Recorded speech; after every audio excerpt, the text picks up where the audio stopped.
위로를 얻었더라. 아멘. 너무 빨리 읽어서 죄송합니다. 12월 27일 금요일입니다. 오늘은 창세기 24장 1절부터 67절입니다. 하나님, 이삭의 아내를 준비시키다 라는 제목입니다. 이삭의 아내를 준비시키다. 긴 내용인데 중간에 어떻게 자를 수가 없어가지고 통째로 다 읽었습니다. 이 본문은 한 줄로 요약하면 아브라함이 이삭을 위하여 자기 고향으로 종을 보내서 고향 친족 중에서 이삭의 아내를 데려오게 하는 내용이다, 이런 거죠. 이것을 단락별로 다시 한번 정리를 해봅니다. 먼저 1절로 9절까지입니다. 하나님이 신실한 종을 불러서 그에게 이제 맹세를 시켜요. 아마 이 종은 엘리에셀로 이렇게 추측이 됩니다. 나이가 많은 종이라고 이렇게 했으니까 말이죠. 그래서 아브라함은 그 종을 불러서 이제 이삭의 아내를 데려올 것을 부탁을 하죠. 그리고는 자기 허벅지 사이에 손을 넣고 맹세를 하게 합니다. 이게 고대 근동에서 서로 이렇게 약속을 할 때, 중요한 약속을 할 때 취하는 그런 행동이죠. 그래서 너는 반드시 내 친족들 중에 가서 이삭의 아내를 데리고 와라. 만일에 네가 갔는데 그 친족들 중에서 아무도 이쪽으로 오려고 하지 않으면 이 맹세는 안 지켜도 된다. 이렇게 이제 말합니다. 그래서 아브라함은 이삭의 아내를 위해서 먼 한 800여 킬로 떨어진 하란으로 가도록 그렇게 요청을 하죠. 그 다음에 이제 10절로 27절, 종이 그렇게 아브라함의 집에 가장 좋은 것들을 취해가지고 낙타와 함께 선물을 준비해서 드디어 하란에 도착했어요. 하란에 도착해서 우물가에서 이제 하나님 앞에 이렇게 기도합니다. 하나님, 내 주인 그 아브라함이 만약에 하나님께 은혜를 입어서 그 아브라함의 뜻대로 일이 이루어질 것 같으면 이 우물가에서 누가 물 길러 왔을 때 내가 그 여자에게 여차여차 이렇게 해서 내게 물을 주고 또 내 낙타에게도 물을 주는 그런 일을 하는 여자면 하나님이 준비시켜 놓은 여자인 줄 알겠습니다. 이랬어요. 그랬더니 실제로 리브가가 와가지고 종에게 물을 주고서는 또 낙타에게도 물을 주겠다고 그러면서 물을 퍼다가 주는 거예요. 그러니까 하나님이 준비시킨 여인으로 알고 이 종이 하나님 앞에 이제 감사를 하죠. 여기서 잠깐 족보를 좀 설명을 하겠습니다. 리브가가 누구냐면은 아브라함의 아버지는 데라예요. 그 데라에게는 3명의 아들이 있었어요. 아브라함과 그 다음에 라홀과 하란. 아브라함과 라홀, 하란. 이게 이제 아브라함의 형제들이죠. 삼형제. 요 하란은 롯을 낳고 이스가를 낳고 그랬어요. 그래서 나중에 아브라함이 요 롯을 데리고 가나안 땅으로 갔죠. 자기 조카를 데리고. 그리고 이제 둘째 아들인 요 하란, 나홀은 하란의 딸, 자기의 그 동생의 딸 밀가와 결혼을 해요. 밀가와 결혼해가지고 8명의 자식을 낳아요. 그 자식을 낳는데 이제 그 중에 하나가 이제 부두엘입니다. 그 부두엘이 또 라반과 리브가를 낳는 거예요. 그러면 이 아브라함과 이 리브가는 사촌 관계, 사촌 조카인 거예요. 사촌 조카 관계가 되고 아브라함의 아들 이삭과 리브가는 오촌 관계가 되는 거예요. 오촌 관계. 이게 지금 우리식으로 생각하면 어떻게 친족끼리 결혼을 할 수 있나 이렇지만 여기 굉장히 신학적인 의미가 담겨 있어요. 이건 뒤에 가서 설명을 합니다. 어쨌든 이렇게 친족 가운데 결혼을 하게끔 하시는 거예요. 자, 그 다음에 이제 28절부터 49절에서는 그 종의 이야기를 들은 리브가가 얼른 집에 가가지고 얘기를 합니다. 그랬더니 이제 라반이 뛰어나와가지고 이 아브라함의 종을 영접합니다. 그리고 집으로 이제 데리고 오죠. 그러니까 이 아브라함의 종이 여차여차 저만 이만저만 내용을 쫙 설명해 줍니다. 자기가 여기까지 왔고 이렇게 리브가를 만나서 그에게 금 귀고리와 또 코걸이를 선물해 줬다고 이야기를 이제 하죠. 그러니까 이 리브가의 아버지 부두엘과 그 다음에 자기 오빠 라반이 그 이야기를 듣고서는 이게 그냥 우연히 된 일이 아닌 걸 알겠다. 이 하나님이 하신 일이구나. 이 일이 여호와께로부터 난 것임을 우리가 알았으니 어떻게 거부하리요? 이렇게 고백을 해요. 그리고서는 그 허락을 이제 그 요청을 허락합니다. 그리고 이제 마지막 50절로 67절은 그렇게 이제 종이 리브가의 가족들에게 선물을 주고 그리고 이제 떠나려고 그러는데 그 리브가의 가족들, 아버지 또 오빠, 어머니, 다른 형제들이 그 떠나는 리브가를 위해서 이렇게 기도를 해요. 그게 60절이에요. 60절 한번 읽어봅니다. 시작. 리브가에게 축복하여 이르되 우리 누이여 너는 천만인의 어머니가 될지어다. 내 씨로 그 원수의 성문을 얻게 할지어다. 이것을 오늘 다 설교를 해야 되는데 시간 관계상 이것은 오늘 설교하지 못합니다. 이게 창세기 22장 아브라함이 이삭을 번제로 드렸다가 그 이삭을 통해서 하나님이 약속하시는 그 내용하고 이게 같은 내용이에요. 리브가에게도 똑같은 내용을 줘요. 그러면서 이제 네 씨가 원수의 성문을 얻으리로다.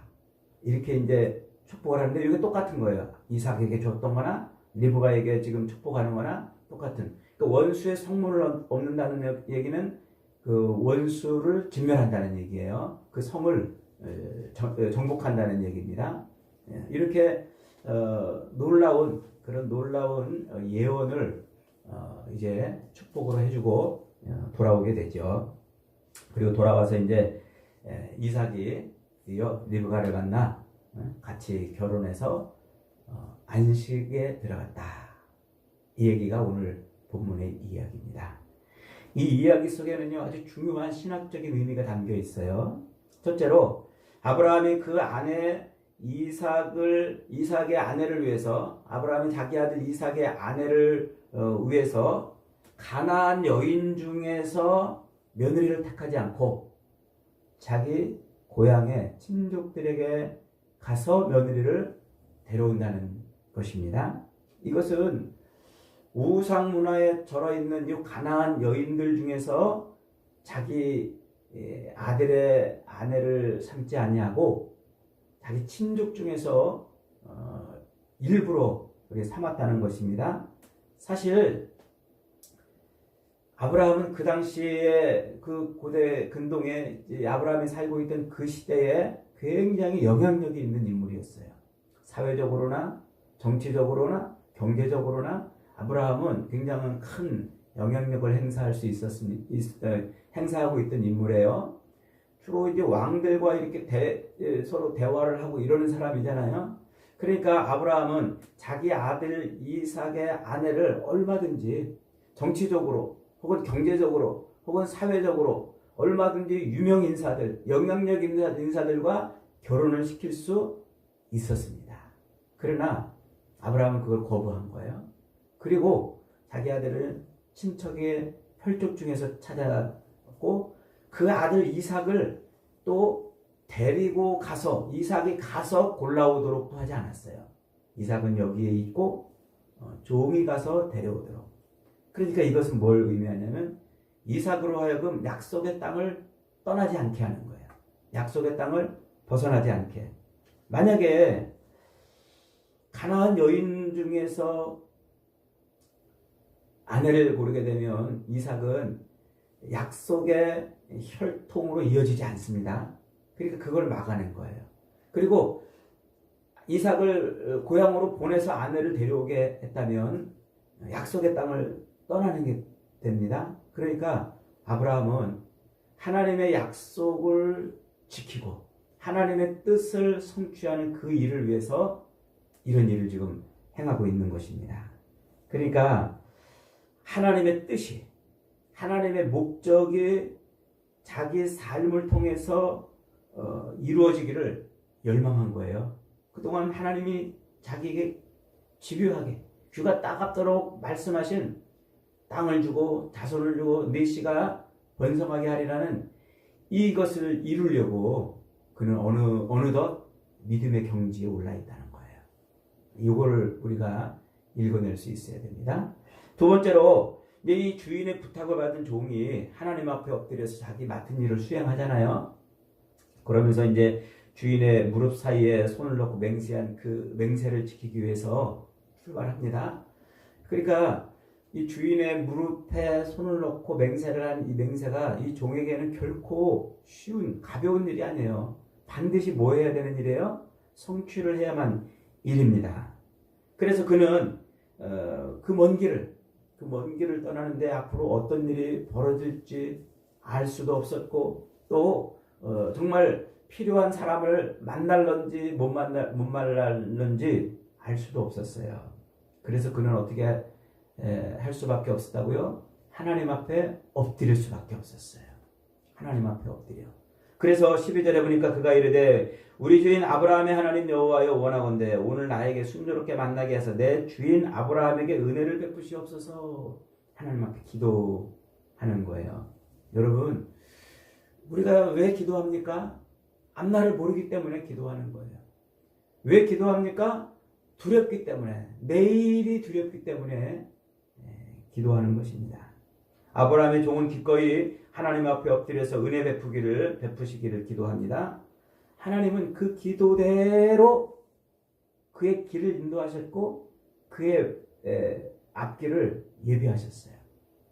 아브라함이 그러잖아요. 야, 너 걱정하지 말고 가면은 여호와께서 네 앞에 사자를 보내서 이루게 하실 것이다 하는 그 말씀대로 성취가 된 거예요. 여러분, 그래요. 기도는 바로 그런 거예요. 기도는 내 욕망과 욕심을 내가 바라고 원하는 것을 얻으려고 그러는 것이 아니라 하나님이 뜻하신 바가 이루어지도록 구하는 거예요. 이게 우리의 기도의 모습이란 말이에요. 그래서 아브라함은 자꾸 종을 보내면서 여호와의 사자가 네 앞에 가서 미리 준비할 것이다 라고 이렇게 말을 해준 거예요. 그러니까 여러분, 하나님이 우리에게 기도하게 하시고 예수님께서 예수님의 이름으로 우리에게 기도를 가르쳐 주신 것은요, 우리의 욕망과 욕심을 이루라고 하신 게 아니라 하나님의 뜻이 성취되기를 구하라는 거예요. 그래서 예수님이 마태복음 6장에서 뭐라고 말씀하세요? 너희는 기도할 때에 이방인과 같이 기도하지 말고 그 나라와 그 의를 위해 기도하라 그러잖아요. 지금 이 성도는, 신앙인은 이렇게 자기의 삶에서 하나님의 뜻이 이루어지기를 구하며 사는 것이 신앙생활이다. 요걸 지금 믿음의 조상 아브라함의 삶을 통해서 지금 보여주는 겁니다. 그 다음에 이제 세 번째로는 아브라함과 종뿐만 아니라 부두엘과 라반과 또 리브가 모두 다 하나님의 뜻에 뭐 했습니까? 다 순종을 했다는 거예요. 50절에 라반과 부두엘이 대답하여 이르되 이 일이 여호와께로 말미암았으니 우리가 거부할 수 없느라. 그러면서 이제 리브가가 당신 앞에 있으니 데리고 와서 여호와의 명령대로 그를 당신의 주인의 아들의 아내가 되게 하라 이렇게 말합니다. 이게 바로 뭐냐면 하나님께서 아브라함 인생 내내 요구하셨던 거예요. 뭐를요? 순종을 요구하셨단 말이에요. 그래서 아브라함을 75세에 불러서 떠나라 말씀하시면서 네 몸에 씨를 줄이라 말씀하시면서 끝내 하나님께서 이루시려는 것이 바로 순종입니다. 아담의 불순종, 그 아담의 불순종으로 인해서 타락한 인간들을 구원하기 위해서 하나님은 끝내 인간의 순종을 이루시고서 구원을 하시는 거예요. 이게 이 그림 속에 지금 들어있는 거예요. 그러니까 믿음은 뭐라는 거예요? 믿음은 순종이에요. 한번 따라합시다. 믿음은 믿음은 순종이다. 믿음은 순종이에요. 그래서 성경은 그토록 집요하게 믿음을 순종을 우리에게 강조하는 거예요. 순종. 이 믿음의 우리의 믿음의 크기, 이 믿음이 진짜 믿음이냐 가짜 믿음이냐 뭘로 알 수 있다고요? 순종으로 알 수 있다고요. 우리의 믿음이 100% 충분한 믿음이냐 아니면 모자란 믿음이냐 뭘로 알 수 있다고요? 순종.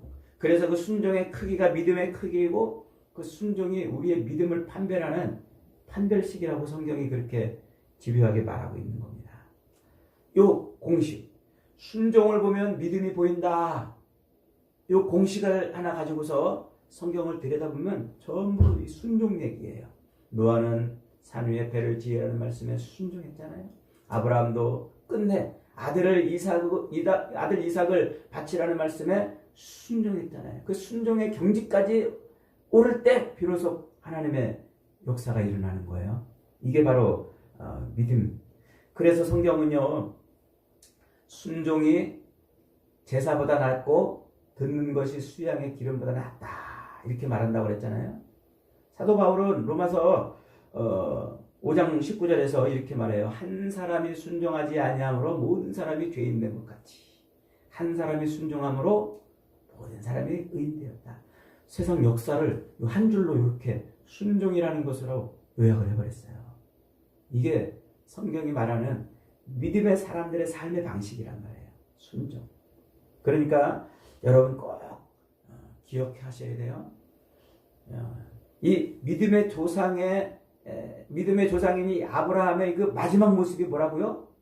지금 자기의 아들을 위해서 아내를 구하는 모습인데 이 모습이 바로 믿음의 조상의 모습이고 오늘 우리 성도들이 따라 살아야 될 모습인 거예요. 따라 살아야 돼요.